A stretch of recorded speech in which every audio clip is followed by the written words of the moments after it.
નમસ્કાર દર્શક મિત્રો, આપ જોઈ રહ્યા છો NN ન્યૂઝ। હું છું એન્કર અર્પિતા પટેલ। હવે જોઈએ અગત્યના સમાચાર।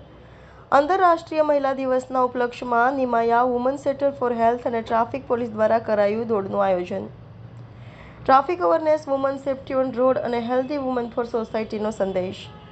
નિમાયા વુમન સેન્ટર ફોર હેલ્થ દ્વારા મહિલાઓમાં આરોગ્ય અંગે જાગૃતિ આવે તે માટે સતત પ્રયાસો કરવામાં આવી રહ્યા છે, જેના ભાગરૂપે આંતરરાષ્ટ્રીય મહિલા દિવસના ઉપલક્ષ્યમાં આજરોજ ટ્રાફિક પોલીસ સાથે મળી સતત 7મી વખત નિમાયા ગ્રેટ રન 2024નું આયોજન કરવામાં આવ્યું હતું।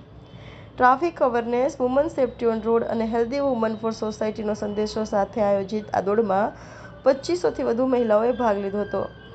નિમાયા ગ્રેટ રનનું આયોજન ઇન્ડોર સ્ટેડિયમ ખાતે કરવામાં આવ્યું હતું। Traffic DCP Amita Vanani, DCP special branch Hetal Patel અને નિમાયા વુમન સેન્ટર ફોર હેલ્થ સેન્ટરના ડાયરેક્ટર પૂજા નાડકર્ણી સિંઘે ફ્લેગ ઓફ કર્યું હતું। રિપોર્ટર નૈતિક રેશમવાળા, NN ન્યૂઝ, સુરત। દર્શક મિત્રો, તમારી આસપાસ બની રહેલી અવનવી ઘટનાઓ વિશે જાણવા માટે NN ન્યૂઝને લાઇક કરો, શેર કરો, સબસ્ક્રાઇબ કરો અને બેલ આઇકન પ્રેસ કરો, જેથી આપને નોટિફિકેશન્સ મળતી રહે। મારું નામ ડૉક્ટર પ્રભાકર સિંઘ છે અને નિમાયા વુમન સેન્ટર ફોર હેલ્થ અને 21st સેન્ચુરી IVF સેન્ટરમાં હું ડૉક્ટર છું। અમારી 17 વર્ષથી વુમન્સ હોસ્પિટલ છે, ગાયનેક હોસ્પિટલ છે સુરતમાં, અને 7 વર્ષથી અમે લોકો નિમાયા ગ્રેટ રન કરીને ઓર્ગેનાઇઝ કરીએ છીએ। સો આંતરરાષ્ટ્રીય મહિલા દિવસ આવે છે 8 માર્ચે, જે આખી દુનિયામાં ઉજવાય છે। લોકો ડિફરન્ટ એક્ટિવિટીઝ કરે છે। So since we are into health, અને અમે લોકો એવું વિચારીએ છીએ કે ભાઈ હોસ્પિટલ ત્યારે તમે આવો ત્યારે તમે માદા પડો, બટ વી વોન્ટ કે તમે જો હેલ્ધી રહો તો તમને કોઈ પણ રોગ પણ નહીં થાય। અને મહિલાઓમાં જોવા મળ્યું છે કે એ લોકો થોડાક એ લોકોને મોટિવેશનની જરૂર પડે છે, કેમ કે દે આર મલ્ટીટાસ્કિંગ।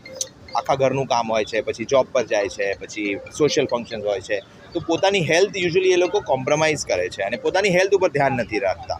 છોકરાઓને પુશ કરે કે તમે આ ક્લાસમાં જાઓ, પણ પોતાની હેલ્થ થોડુંક એ લોકો અંડરમાઇન કરે છે। સો અમે લોકો આ એક રન ઓર્ગેનાઇઝ કરીએ છીએ કે અમને એવું લાગે છે કે રનિંગ માટે કશું નથી જોઈતું, ખાલી 2 શૂઝને રોડ જોઈએ છે। કોઈ જીમની મેમ્બરશિપ નહીં જોઈએ, કોઈ એક્સપેન્સિવ ઇક્વિપમેન્ટ નહીં જોઈએ અને કોઈની જરૂર પણ નથી, ખાલી રોડ પર જઈને ચાલવાનું જ છે કાં તો દોડવાનું છે। સો જો એક નાની એક્ટિવિટી એ લોકો પોતાની એક લાઈફસ્ટાઈલમાં એડ કરે અને અઠવાડિયામાં 3 દિવસ કરે, 4 દિવસ કરે અને સવારે ઉઠીને જાય કાં તો રાત્રે ચાલવા જાય, તો એમની હેલ્થ બહુ જ એમાં ફરક પડી જાય। અને એક આ વુમન્સ રન છે અમારું, જેમાં લગભગ 2000 મહિલાઓ, ખાલી મહિલાઓ ભાગ લે છે અને એકબીજાને મોટિવેટ કરે, અને આજના દિવસ પછી ફ્યુચરમાં એ લોકો આ પોતાની લાઈફસ્ટાઈલમાં જો એને એક અમલ કરે તો આખી સોસાયટી આપણી એક હેલ્ધી સોસાયટી તરફ વધી શકે છે। ધન્યવાદ।